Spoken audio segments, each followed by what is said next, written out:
साल था 2005। एक समय पर जय वीरू की तरह रहने वाले भाई मुकेश और अनिल अंबानी पैसे और पावर के लिए एक दूसरे के जानी दुश्मन बन चुके थे। इसलिए उनकी मां कोकिलाबेन अंबानी ने दोनों बेटों में बिजनेस को बराबरी से बांट दिया। अगले 10 सालों में जहां खोटे सिक्के निकले, अनिल अंबानी ने अपने पूरे एम्पायर को डुबा दिया। वहीं मुकेश अंबानी एक स्टेबल बिजनेस को चलाते रहे। लेकिन फिर आया साल 2016 और मुकेश अंबानी ने कामयाबी की सीढ़ियों को ऐसे चढ़ना शुरू किया कि अगले 5 सालों में उनकी नेटवर्क 5 गुना बढ़ गई और रिलायंस एम्पायर इंडिया का सबसे बड़ा मल्टीनेशनल कॉन्ग्लोमेरेट बन गया। लेकिन आखिर मुकेश अंबानी ने ऐसा क्या किया कि उनकी ग्रोथ 10 गुना हो गई? और आखिर रिलायंस इंडस्ट्रीज के हाथ कौन कौन से सेक्टर तक फैले हुए हैं, जानेंगे इस वीडियो में, जिसका टाइटल है rise and rise of Mukesh Ambani.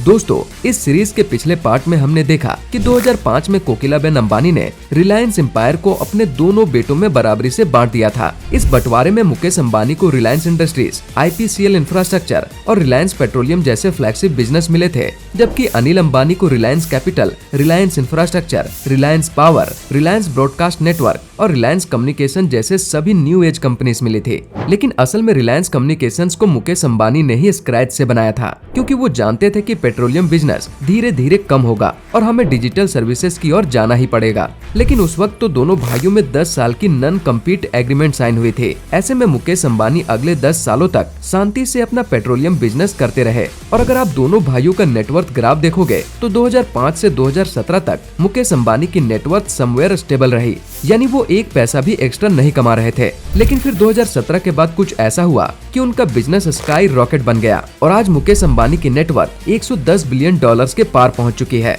जबकि अनिल अंबानी बैंकरप्ट हो चुके हैं। लेकिन मुकेश अंबानी ने ऐसा क्या किया कि उन्होंने अपने पिता के बिजनेस को 10 गुना बड़ा कर दिया? इसे समझने के लिए हमें रिलायंस इंडस्ट्रीज लिमिटेड के बिजनेस को 4 मेजर सेक्टर्स में डिवाइड करना होगा, जिसमें से सबसे पहला सेक्टर है ऑयल टू केमिकल, जो रिलायंस ग्रुप का फ्लैगशिप बिजनेस है और 2005 में रिलायंस इंडस्ट्रीज लिमिटेड का अराउंड 95% रेवेन्यू इसी बिजनेस से जनरेट होता था और आज भी कंपनी का 41.5% रेवेन्यू O2C बिजनेस से ही आता है। FY 22-23 में रिलायंस के O2C सेक्टर ने 5,94,650 करोड़ का बिजनेस किया था। लेकिन ये कंपनी करती क्या है? तो रिलायंस इंडस्ट्रीज के पास गुजरात के जामनगर में दुनिया की सबसे बड़ी ऑयल रिफाइनरी है, जो हर दिन 1.24 मिलियन ऑयल बैरल्स को रिफाइन करती है। जिसके बाद इन केमिकल्स को रिलायंस अपने पेट्रोकेमिकल प्लांट्स में भेजता है, जहां इनमें से polymers, elastomers, polyesters, aromatics, fibre intermediates और डिफरेंट कंपोजिट्स बनाए जाते हैं। फिलहाल रिलायंस के पास इंडिया में 11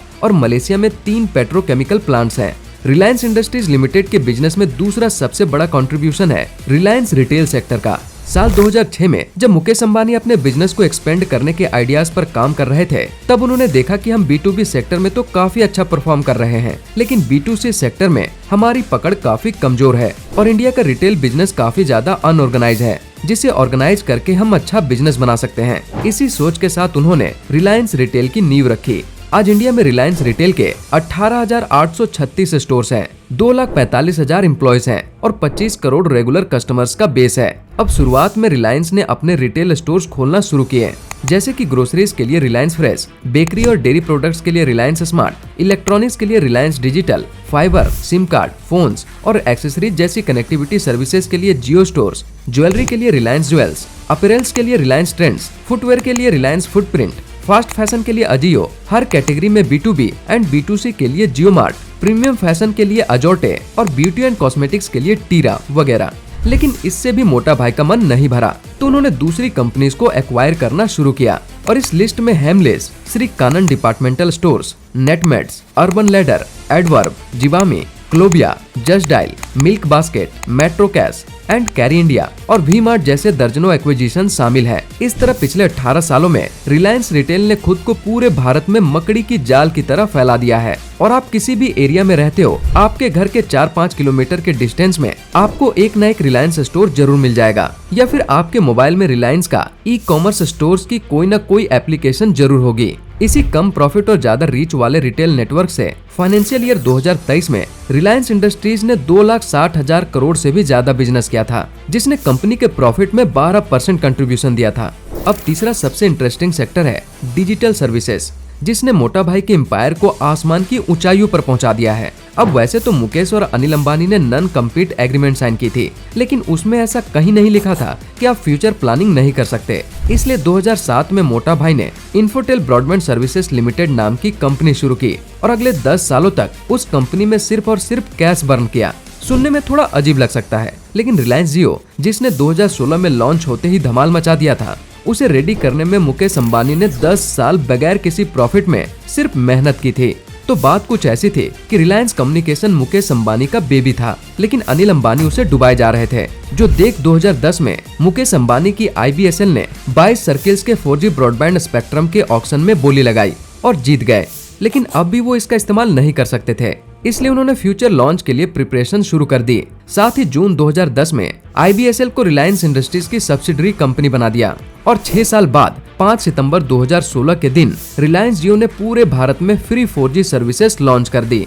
अब उस वक्त रिलायंस कम्युनिकेशन तो 3G में ही अटका हुआ था और बाकी कंपनीज भी 199 रुपीज में सिर्फ 2 GB 4G इंटरनेट प्रोवाइड कराती थी, लेकिन जियो ने एवरीडे 1 GB इंटरनेट फ्री करके लॉन्च कर दिया, जिससे सिर्फ रिलायंस जियो की सिम के लिए ही कंज्यूमर्स की राशन से भी लंबी लाइन लगने लगी और सभी टेलीकॉम कंपनीज को बड़ा झटका लगा, जबकि रिलायंस कम्युनिकेशन तो डूब ही गई।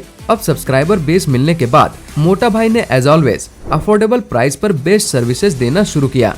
2019 में कंपनी ने जियो फाइबर ब्रॉडबैंड सर्विसेज की भी शुरुआत की, जिसके साथ जियो सेटअप बॉक्स के साथ स्ट्रीमिंग बिजनेस में भी एंट्री कर ली। और आपको ये जानकर हैरानी होगी कि आज देश के गांव-गांव तक जियो फाइबर पहुंच चुका है और रिसेंटली कंपनी ने अपने नए प्रोडक्ट जियो एयर फाइबर को लॉन्च किया है, जिससे देश के कोने-कोने तक फाइबर कनेक्टिविटी रीच पहुँचाना पॉसिबल हो पाया है। सिम कार्ड और ब्रॉडबैंड के साथ ही कंपनी ने डिजिटल बिजनेस में भी एंट्री की और जियो सिनेमा, जियो सावन, जियो स्पेयर, जियो चैट, जियो गेम्स, जियो होम, जियो सिक्योरिटी, जियो मार्ट, जियो पेमेंट बैंक्स और ऐसी दर्जनों मोबाइल एप्लीकेशंस लॉन्च की, जिसमें से कंपनी का कोर फोकस जियो सिनेमा पर था, जिसके लिए सबसे पहले लोकल फिल्म मेकर से कांटेक्ट करके रीजनल मूवीज और सीरीज को जियो सिनेमा पर स्ट्रीम करना शुरू किया गया, जिसके बाद नेटफ्लिक्स और अमेजॉन प्राइम जैसे मार्केट लीडर्स को टक्कर देने के लिए वूट को एक्वायर किया और डिज्नी प्लस हॉटस्टार से HBO का कंटेंट छीन लिया।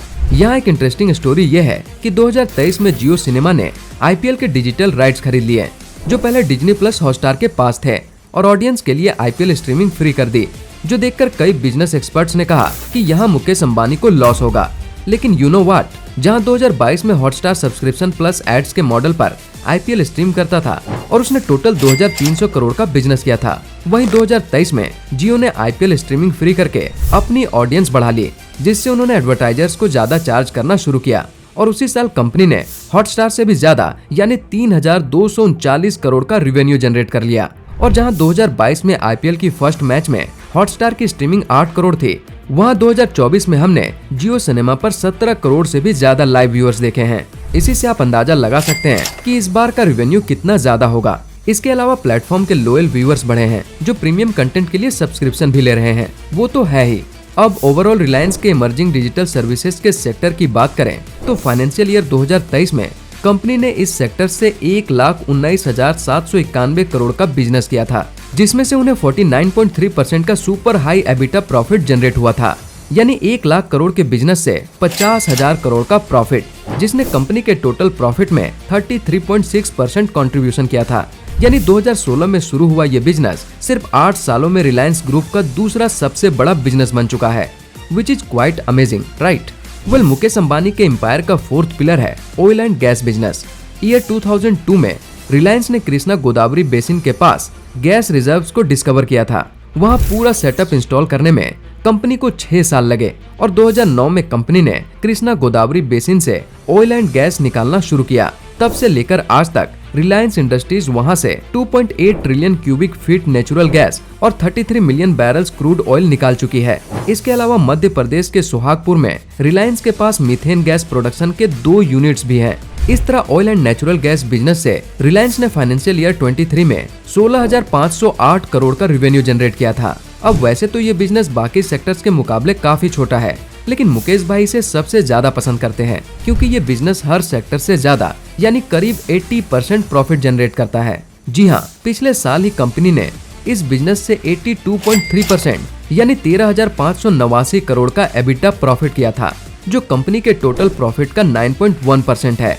वेल, इन 4 मेजर सेक्टर्स के अलावा रिलायंस इंडस्ट्रीज का एक और छोटा सेक्टर है मीडिया बिजनेस, जिसमें वो CNBC, मनी कंट्रोल, वुड और कलर्स एंटरटेनमेंट जैसे वेंचर्स को मैनेज करते हैं। लेकिन फाइनेंशियल ईयर 2023 में कंपनी ने इस सेक्टर से 7,266 करोड़ के बिजनेस के सामने सिर्फ 3.8% यानी 236 करोड़ का एबिटा प्रॉफिट बुक किया था। बात करें फाइनेंशियल ईयर 2024 की, तो मुकेश अंबानी के इस मेगा एम्पायर ने 2023-2024 में 10 लाख करोड़ का बिजनेस किया है और करीब 79,000 करोड़ का नेट प्रॉफिट बुक किया है। आज रिलायंस एम्पायर की वैल्यूएशन 19 लाख करोड़ पहुंच चुकी है और इस एम्पायर में 250 प्लस कंपनीज हैं, जिनकी लिस्ट आप स्क्रीन पर स्क्रॉल होते हुए देख सकते हैं। इस तरह मोटा भाई ने अपने फैमिली बिजनेस को आसमान की ऊंचाइयों पर पहुंचा दिया है और अपने पिता धीरूभाई अंबानी का नाम रोशन किया है। लेकिन उनके भाई अनिल अंबानी ने ऐसी कौन सी गलतियां की जिससे उनका एम्पायर अर्श से फर्श पर आ गिरा? जानने के लिए आप इस वीडियो को देख सकते हैं। वेल फ्रेंड्स, मुकेश अंबानी की सक्सेस स्टोरी से आपने कौन से बिजनेस लेसन सीखे? कमेंट में बताइए। वीडियो अच्छा लगा हो तो इसे लाइक और शेयर करके हमें सपोर्ट कीजिए और ऐसी इंटरेस्टिंग सक्सेस स्टोरीज के लिए इस चैनल को सब्सक्राइब करके बेल आइकन जरूर प्रेस कर दीजिए। मिलते हैं अगले हफ्ते एक और इंटरेस्टिंग वीडियो के साथ। Bye bye.